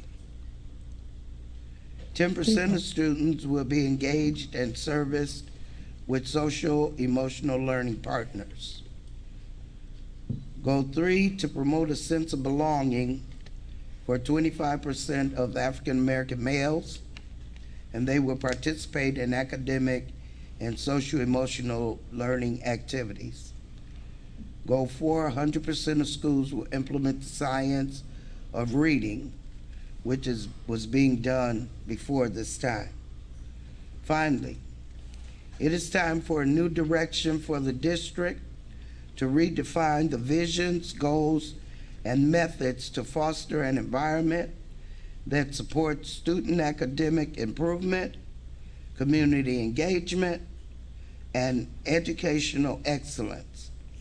We need change to the superintendent and administration to bring about a positive school culture, free of harassment, intimidation, and fear for their jobs because they have an opposing opinion about wrongdoing. As board members, we have an obligation and responsibility to our students, staff, taxpayers, and community to effectively govern the school district and its conditions. And that is why I am opposing a satisfactory evaluation, because it is incomplete. Thank you. And I will submit this for the board minutes. And if the media would like a copy, I have one for them as well. Thank you. Thank you, Ms. Hannah. Any other comments? Go ahead, Board Mr. President, Reynolds. yeah, I have one. Unlike my fellow board member, Ms. Hannah, I want to say that I respect our superintendent, and I commend her for the dedication, the competence, and the really hard work that she's done over this past year, as she's guided our district through some very difficult and uncertain times. Unfortunately, I'm not going to be able to vote yes on this motion because, as you all know, the federal government agencies are currently being downsized or even dismantled, along with staffing and funding cuts. And urban school districts like ours rely heavily on outside funding to help meet the many identified academic, social, and mental health needs of our students. Funding is now being squeezed and in some cases in jeopardy of being withdrawn. For these reasons, I feel compelled to pass on this motion or vote no, whichever. I'm not sure exactly what I'm going to do on that, but I feel compelled to probably just pass on this motion. So I have a statement, but before I do, I would like to level set. So Ms. Fabian, let me level set first, and then I hear you trying to come off of mute. So the level setting is what the board is, so to Ms. Hannah's point, there's an evaluation tool. That evaluation tool has been agreed upon. Each board member provides scores based on that evaluation tool. As the board president, my role is to add up the numbers, to average it out, and based on what that number equals, it's a 1, 2, 3, or 4. The action that we are being asked to act on tonight is that the superintendent, based on that overall score, received a satisfactory or better. In that she has a copy of that evaluation for her records. So that is what we are doing. Each board member, again, if you have your statements, that's fine. But for the public, that's how we got here. It wasn't Brandon's decision. It wasn't the board's decision. I literally took up the numbers, added to find the average, which is what determined the overall score. So to level set, that is what happened. There is an evaluation tool. And either way that you look at it, whether it's the overall tool, which takes into account climate, staffing, etc., that number came back as having earned a satisfactory, or if you just look at the 4 goals, that number came back as satisfactory. So I do want to let the community know, to Mr. Riddle's point, Ms. Hannah's point, vote your conscience, but this is just an action recognizing that the evaluation happened and memorializing what the scores were. So I will read my comment after I hear from the rest of the board, and Ms. Fabian, go ahead. No, I was going to pretty much say what you said. If this is what was agreed upon, then we must vote on that agreement. Now, coming up in the new contract, new board, if we decide, and if the superintendent should choose to, reapply, we can look at a different evaluation system and a different goal-setting system. But as it is, my duty is to follow that contract and to ensure that we are being fair. And again, the score is what it is, and so I will be voting accordingly because I trust that Brandon did take all the numbers into account and did the math. So thank you for all your hard work over these years, taking all that feedback in, Mr. Ewing. My comments? Sir? Go ahead, Ms. McBride. We have 7 board members up here, and we all entitled to make our decision on whatever the reason may be. And the evaluation tool is put in place for us to review and give our opinions and comments, and I didn't get a chance to see what nobody else did but myself. So as a result of that, it goes to our board president, and he tallies up all the findings. And if he comes back with a satisfactory evaluation, my due diligence is to actually go by what the tool itself says that I should go by. And so I will be voting my conscience. It is a no-brainer that, once again, if I did anything different, I'll be going against the grain. So I'm going to vote yes because the evaluation has been done, and you had 7 board members that took into account that had a part in that evaluation. And I didn't follow Brandon. I don't think nobody else did. He did it, him and, if I'm not mistaken, you and our attorney. Yeah, I'll clarify when you finish your comments, though. Okay, but you and your attorney, so and I don't think you guys did anything unjust. I think you brought it back satisfactory. That's what it is. So I would be voting yes because of that. Yeah. So to be clear, would you please tell them I'm not saying that you did? No. I don't think Mr. McBride was. I just want to be clear. It's to his point. Each board member, we have a meeting to level set to go over information, but then each board member does their own evaluation tool, right? Those results come to me. They're just tabulated, and then the entire board is given access to see everybody's results and comments. And we meet with the superintendent to discuss the results of that evaluation, areas of improvement, areas of concern.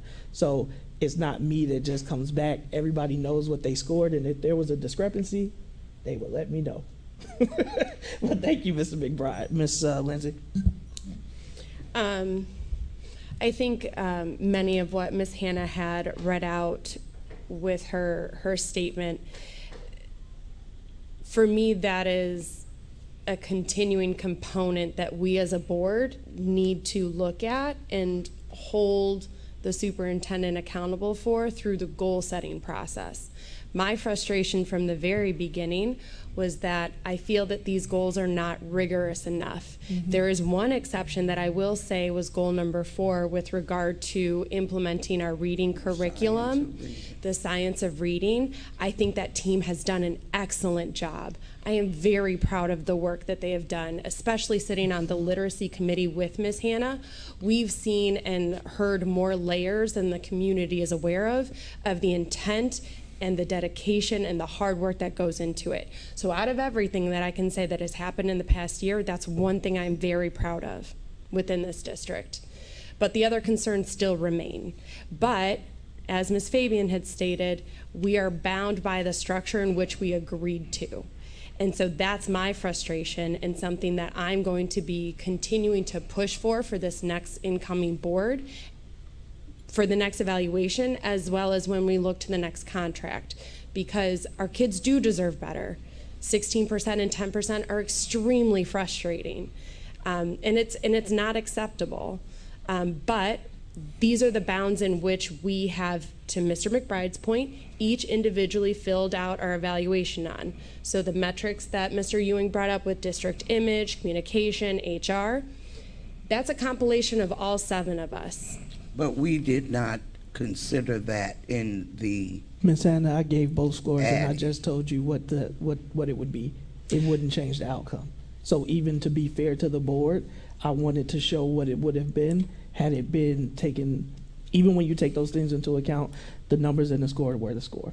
So every board member, to Mr. McBride's point, I know how I voted. It's the superintendent's personnel document. We won't go into detail about what the individual scores were. Right. But again, each board member has access to know what the comments were.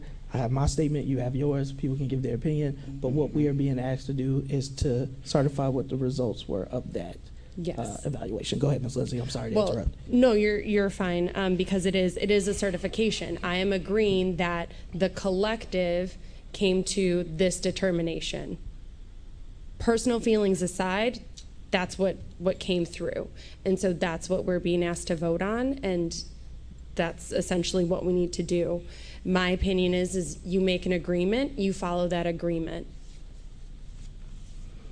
And that should be the standard. If you don't like the agreement, then you need to course correct each and every time you have an evaluation. If you don't like the goals, you need to set more stringent or more aspiring goals so that our kids can do better. So if that's a concern of the board, we need to be better from the onset. And that's all I'm going to say. And that's my recommendation. So I'll be meeting as we transition just to go over where we are with whoever the incoming board president is. And one of the recommendations is that you start the goal setting process in May. Are there any other comments? Well, yes. When I done my evaluation, I tried to look at everything involved in the district, academics, things that I've seen since I've been here all my life. I've seen change. I seen a lot of pluses that's not being sometimes reiterated. But there's pluses and minuses. But there's a lot of pluses that I can sit here and talk about whether you like it or not. But and I can say that because of the fact I was born and raised here, and I've been through like 5 superintendents, and they all brought something to the table, and it wasn't always something that you can jump and shout about. But I can say that there's some things that I've seen that take place since this superintendent has been here that I'm amazed by, and her vision. I have to respect it because, like I said, I've seen some things that has been done. I don't know if they would have been done if she wasn't here, because the other superintendents that was here had not had that imagination. And I could there's a list that I get in the back of my head that I can go down, but I'm not going to do that to this point. I just wanted to point that out because there's also pluses as well as minuses. Thank you. Thank you, Ms. McBride. Ms. Gonzalez? Yeah, thank you, Mr. McBride, because I, similar to your mindset, I think the same way that my experience, even in the 4 years that I've been on the board, has been far from perfect, and we've had discussions in closed session, in open session, about what it means to have rigorous expectations for students. We've tried to re-envision what it means to have students graded differently, have different credit expectations so that they have a better chance of graduating on time in 4 years.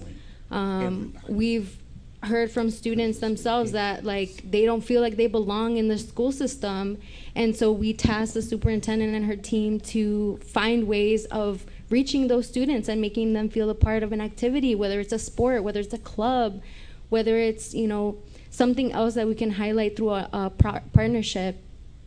And, you know, I think every year has gone a little bit harder, but I think we've also improved in certain ways.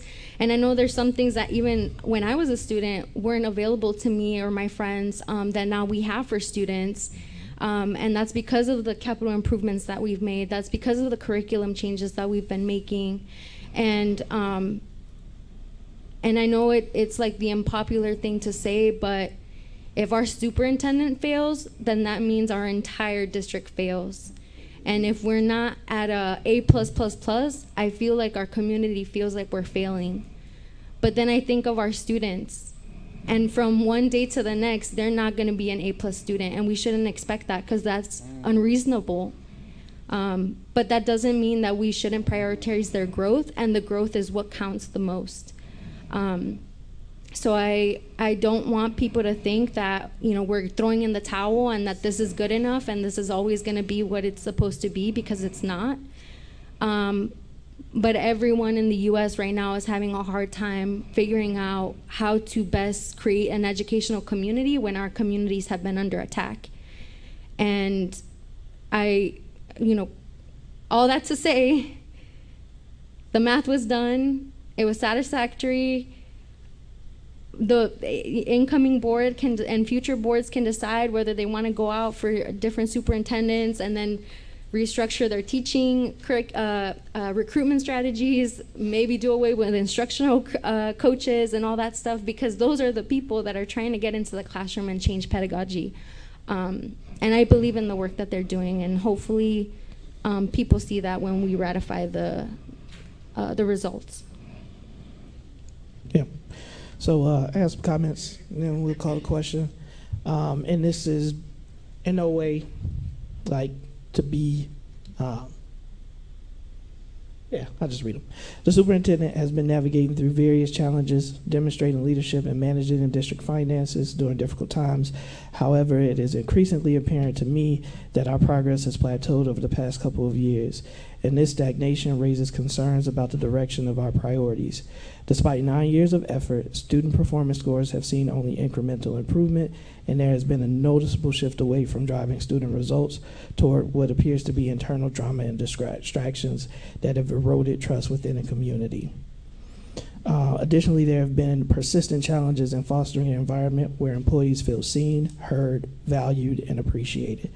The lingering perception of favoritism, coupled with ongoing issues with the HR department, such as complaints against different individuals, just shows some of the inefficiencies that impact staff and morale.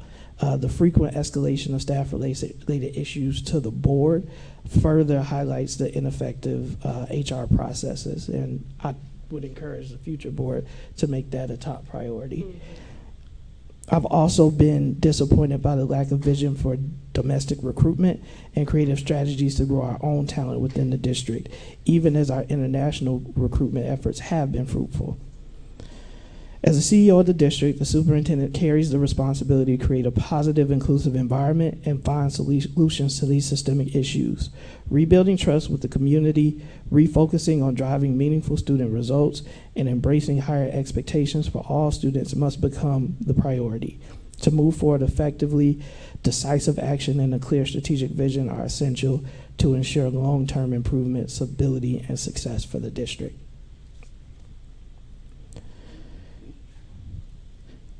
With that, roll call. Mr. McBride? Yes. Ms. Fabian? Yes.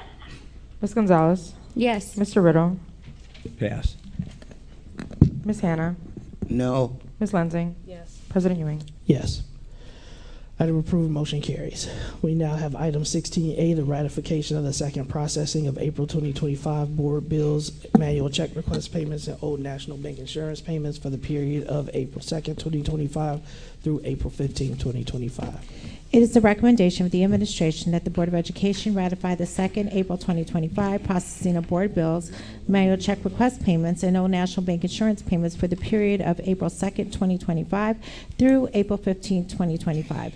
The accounts payable board payments for the period of April 2nd, 2025 through April 15, 2025 total $1,847,663.66.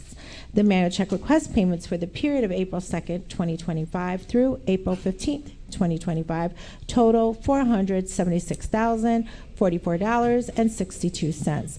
Though national bank insurance payments for the period of April 2nd, 2025 through April 15th, 2025 totals $1,394,571.51.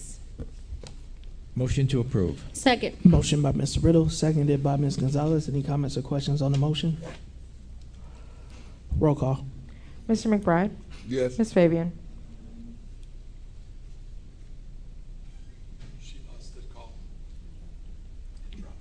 Ms. Gonzalez?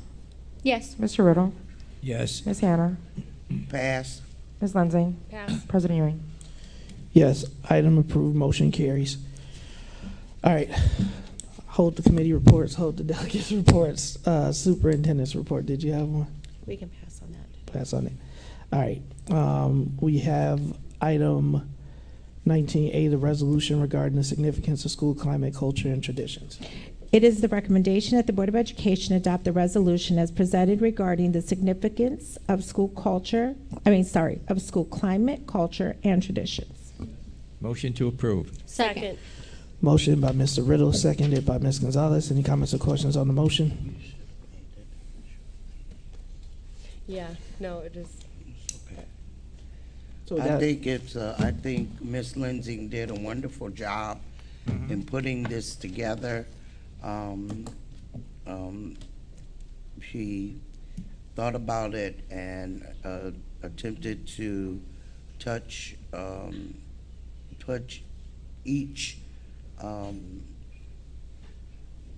topic with meaning, and I think that this is something.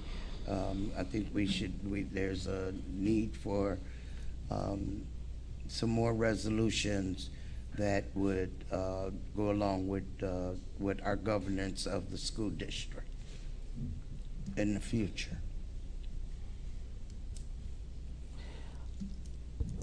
Thank you, Board President. This is board work, and so I definitely appreciate the drafting of resolutions. Sometimes the board wants to see something.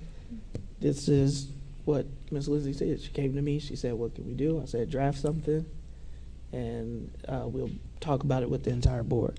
So what I do want to say is that this was something that had been happening and we had been hearing in the community, things that they wanted to see, the tradition and the history preserved of Waukegan Public Schools. And so this memorializes what is the will and the hope of the board. And we wanted to do this under this board. Yes. And so this is, I'm happy that we got it across the finish line and we were able to agree. Before we take the vote, do you mind reading the resolution? And then I know we have a motion in a second, but I'll ask you to read it, Ms. Lindsay, and then we'll vote. I am going to try to go through it a bit quickly. It is rather lengthy. But the Board of Education, Waukegan Community Unit School District Number 60, resolution regarding the significance of school climate, culture, and traditions. Whereas Waukegan Community Unit School District Number 60 is committed to providing a safe, welcoming, and supportive learning environment for all students, staff, families, and the Waukegan community. And whereas a positive school culture is essential for success, well-being, and engagement among students, staff, families, and the community at large. And whereas the Board of Education recognizes that a strong sense of belonging and community is a fundamental human need that is crucial for well-being, which fosters positive outcomes, including but not limited to reduced anxiety, lower risk of chronic illnesses, improved mental health, better academic performance, intrinsic motivation, enhanced school safety, and a greater sense of purpose. And whereas the Board of Education recognizes that allowing students space to integrate their sense of self and personal identity into artistic practices and work fosters a sense of pride and belonging. Not only does this enhance their creative skills, but also helps to build confidence, empathy, and a mutual appreciation among peers. And whereas safe, respectful, and positive human relationships are essential to healthy student development and academic success. And whereas preserving and cultivating school traditions is vital to building a unified and engaged school community, reinforcing a sense of belonging, shared identity and values, and creating a sense of continuity through shared experiences and rituals. And whereas the Board of Education affirms that consistent relationships and clear expectations contribute to stable, supportive, and high-functioning school environments with a strong sense of community. And whereas the Board of Education supports a school culture built on respect, kindness, character development, and a shared commitment to excellence. Now therefore be it resolved by the Board of Education of Waukegan Community Unit School District Number 60, Lake County, Illinois, that 1, the Board of Education commits to the following actions to preserve and enhance our school culture and climate as follows. A, the board declares that District 60 will actively promote a culture of respect, ensuring that each individual is valued and supported within the school environment. B, the board declares that District 60 will prioritize the safety and well-being of students, staff, family, and community members by creating and maintaining shared spaces free of bullying, harassment, and other forms of mistreatment. C, the board declares that District 60 will continue to honor long-standing school traditions while supporting the thoughtful creation of new traditions that align with the mission of District 60. D, the board recognizes that preserving traditions are meaningful to both alumni and those currently involved in District 60, facilitates and increases engagement for the school community and the Waukegan community at large. E, the board recognizes that importance of allowing students space for self-expression and finding creative ways to share their authentic selves in the arts, to include but not limited to music, dance, drama, and art in order to promote a sense of belonging and a welcoming school environment. F, District 60 schools and offices will continue to implement and maintain restorative justice practices to address conflict and promote positive relationships among students, staff, families, and community members. G, District 60 will continue to provide ongoing professional development for staff on topics that will support a stronger sense of belonging in the learning environment for staff and students, to include but not limited to trauma-informed and healing-centered engagement, social emotional learning, and restorative justice. H, District 60 will continue providing opportunities for students to share their voices and perspectives, as well as creating new opportunities as various needs arise. I, District 60 will regularly assess and evaluate our school culture, seeking feedback from students, staff, families, and the larger Waukegan community to identify areas for improvement. J, District 60 will celebrate the achievement of our students and staff with families and the larger Waukegan community as appropriate, reinforcing a culture of shared achievement, recognition, and a supportive environment for all. K, District 60 will continue to provide opportunities for the staff and community to take an active role in the improvement of the district through focus groups, surveys, and collaborative meetings that welcome a broad range of perspectives. 2, the superintendent and staff are directed to develop and implement a plan to carry out the actions outlined in this resolution and to report on progress to the Board of Education on a regular basis. 3, this resolution shall be in full force and effect upon its adoption. Dated this 22nd day of April 2025. Waukegan Community Unit School District 60, Board of Education. All right. Thank you, Ms. Lizzie. So we have a motion and a second. Roll call. Mr. McBride? Yes. Ms. Fabian? Ms. Gonzalez? Yes. Mr. Riddle? Yes. Ms. Hannah? Yes. Ms. Lansing? Yes. President Ewing? Yes, item approved, motion carries. So you guys did not give me my wish. It's 9:15. It was a long I do have, I wanted to wrap up, but it's not urgent.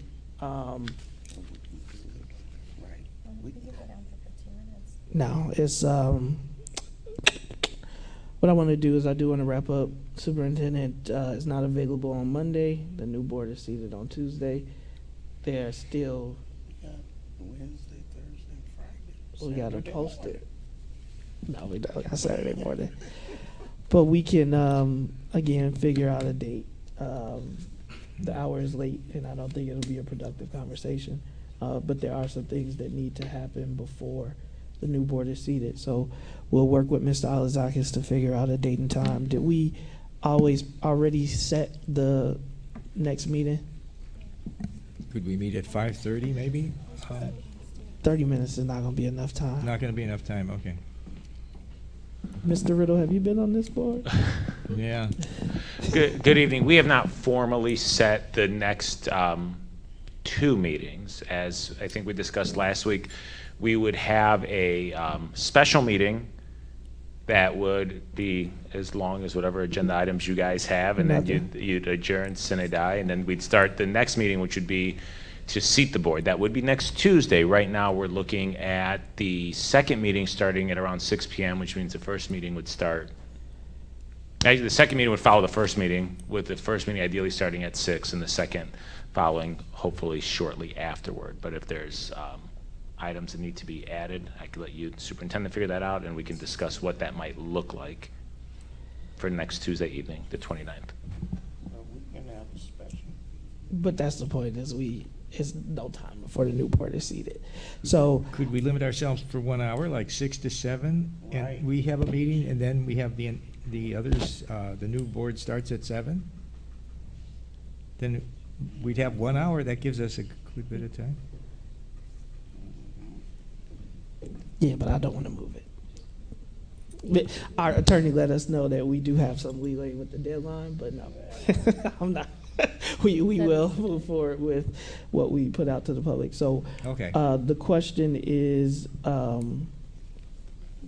it's already 9:15. Superintendent says that we can finish. It's up to the board. What? So we can either go into closed session this evening, or we can have a special meeting on next Tuesday. Are we taking a poll? Yeah. Are we taking a poll? I couldn't hear everything you said. Could you repeat that? So we can either go into closed session tonight, or we can have a special meeting on Tuesday. On Tuesday. You got Let's me. have a special meeting on Tuesday. What? Can everybody be there at the time because people won't? Well, you got. Well, 6. Well, I wasn't gonna say 5. It would be pushing the other meeting You back. got me now. I ain't trying to. You got me now. That's what I'm with Mr. McBride. Y'all gotta be here next Tuesday too. So.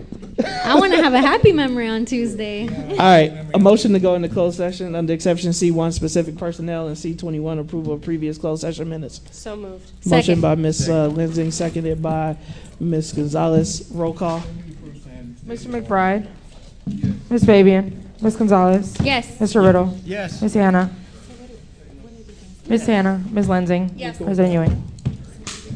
Yes. We're not going. When I open it up, you'll. So- Make sense.